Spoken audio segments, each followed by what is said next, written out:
Hello, and welcome to another exciting episode of my album reviews. My name is Christian Eschbach, and today we're going to be looking at Typo Negative's Bloody Kisses. I've just got the jacket here. I don't have the whole CD in my hand, and the reason why is none of the song information is printed on the CD anywhere.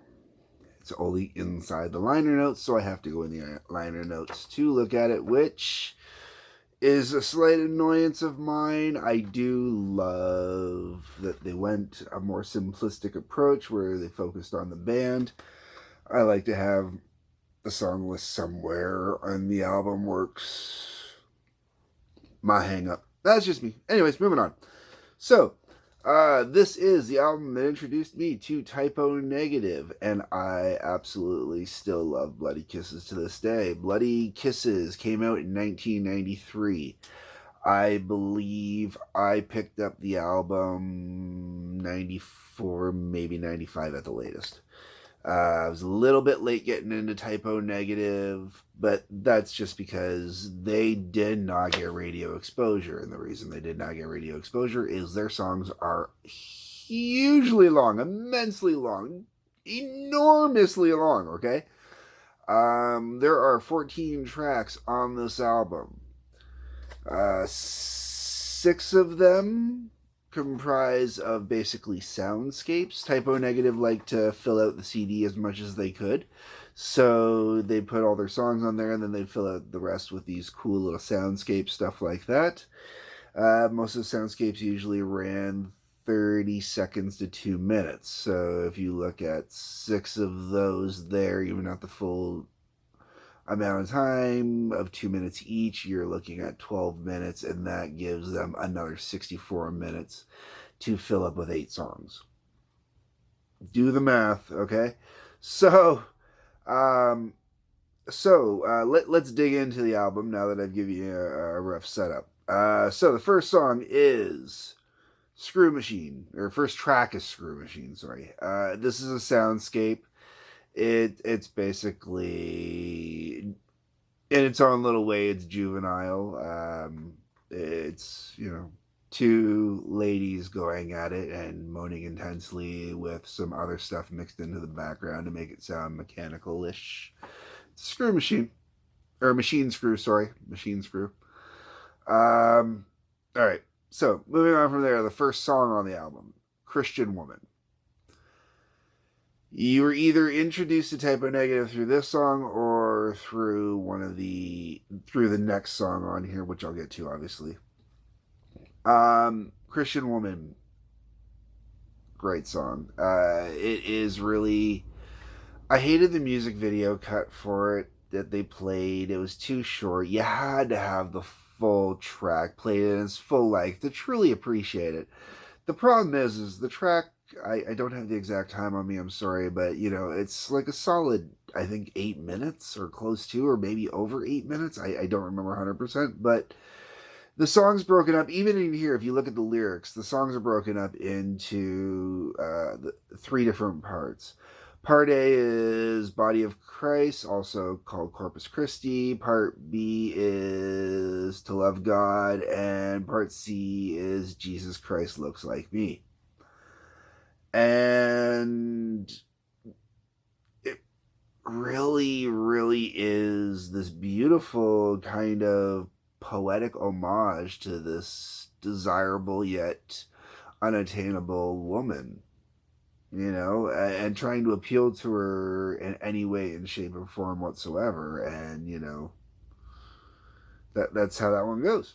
Alright, so after Christian Woman, we go into Black Number 1. This is where goths kind of got that cliche, all goths had to have black hair. It's such a cliche that was never necessary, but this is where it came from.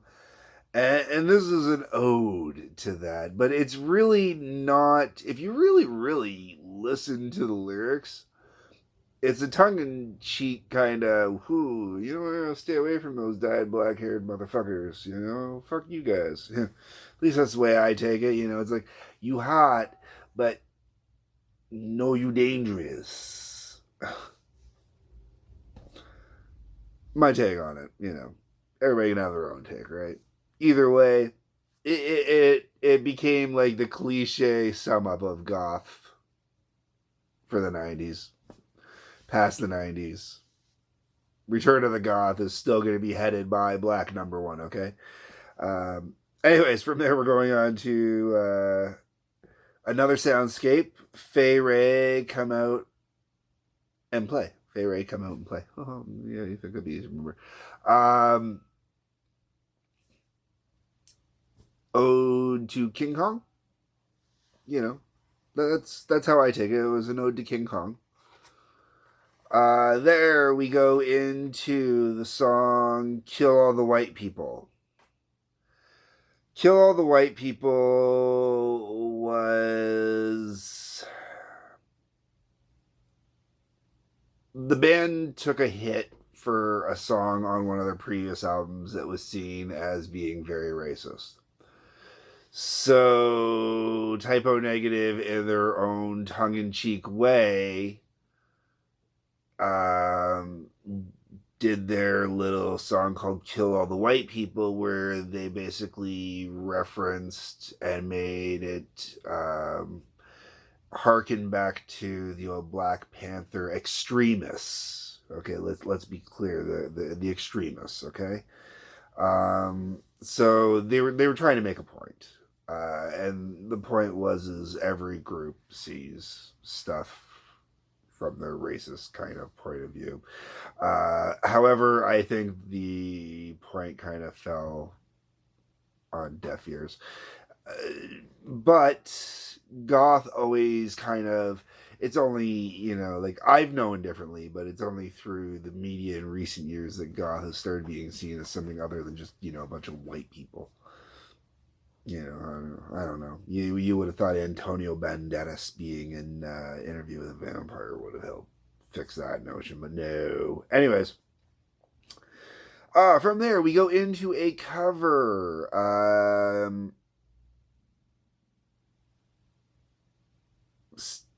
Steels and Crofter? I don't remember. Anyways, the song Summer Breeze. Great tune. The original version is a fun tune to start with. This cover is fantastic. I love this cover. It really, for a band that's supposed to be dark and gloomy, they capture that beautiful essence of the original song so much, but in their way that they do it. Like, it is still a Typo Negative song. There is no doubt that this is Typo Negative doing it. But this is one of those times where you can truly hear the roots of the original song that they're covering. Because let me tell you, there's a lot of songs where that doesn't always happen when they do a cover. One day I'll get into the discussion of their cover of Paranoid. So from there, we go into Set Me on Fire.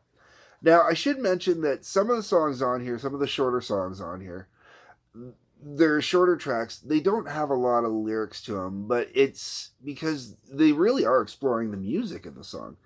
Kill All the White People, for example, has a lot of modes and phases through with the way they explore overdubbing and sampling and that they play into it on top of the music.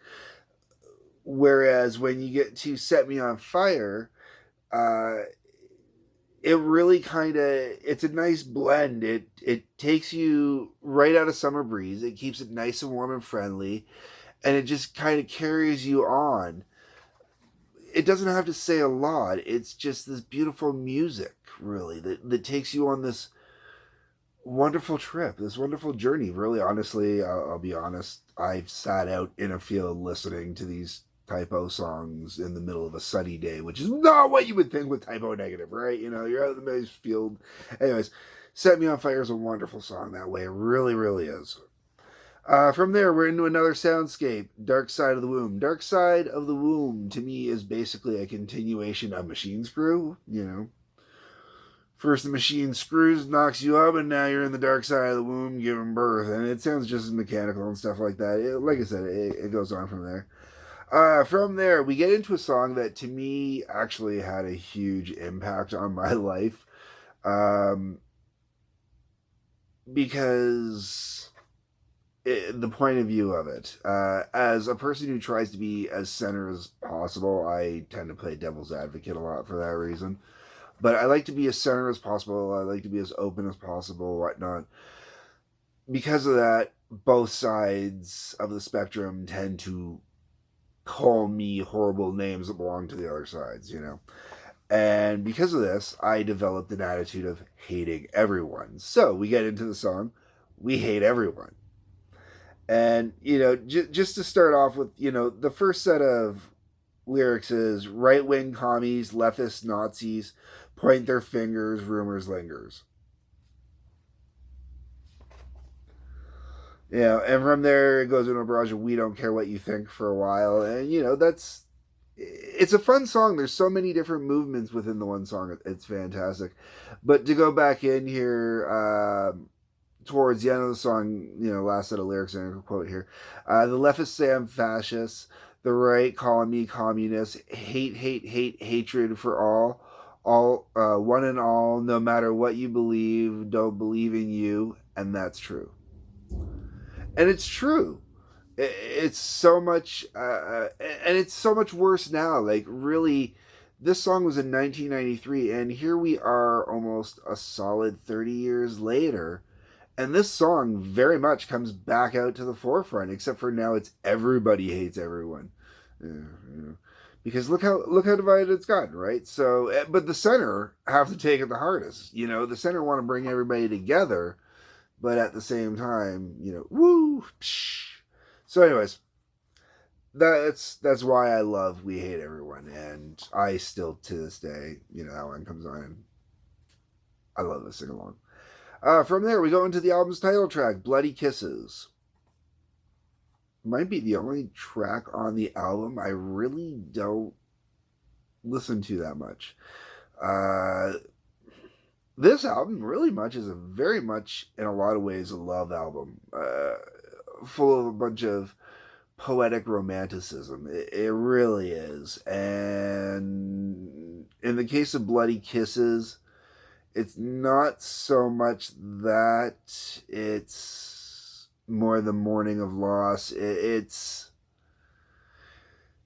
probably the most depressing song on the album, honestly. It is. This is why I skip it, because it's a good song. Very, very good song. You know, if you're in that tragic, oh, my heart's breaking, somber, Edgar Allan Poe, the raven is upon your shoulder.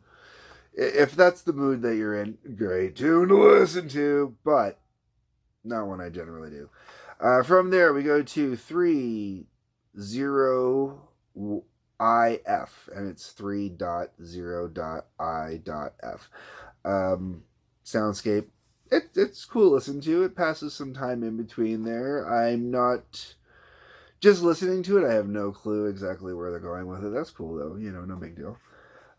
From there, we go into the song Too Late, Frozen.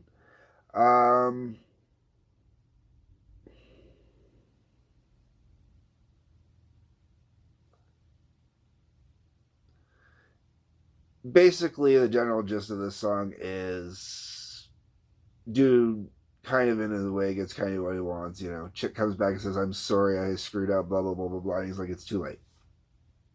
That's the basic premise to the songs, and you know, basically going on from there, the guy saying, you know, basically, fuck you, here's all the things where you're wrong. You're wrong, you screwed up, it's too late, it's over, it's done. I'm no, that's it. So that's that song. It's a good tune. I really enjoy the song. Not one I listen to regularly, just because when I was a teen, yes, a lot. As an adult, I'm not that angry anymore. Not that you have to be angry for it. It's not angry music. It's just I'm not. I don't want to be in that place. In that, you know, my head's not in that place. From there, we go on to Blood and Fire. Blood and Fire is almost the opposite of Too Late, Frozen. It's pining for that lost person, thinking that we'd always, you know, the very first line, I always thought we'd be together.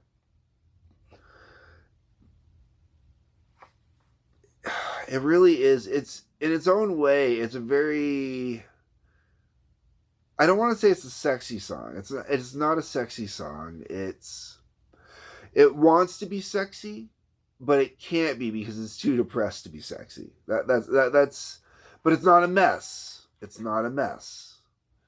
It's if you've ever seen Beetlejuice,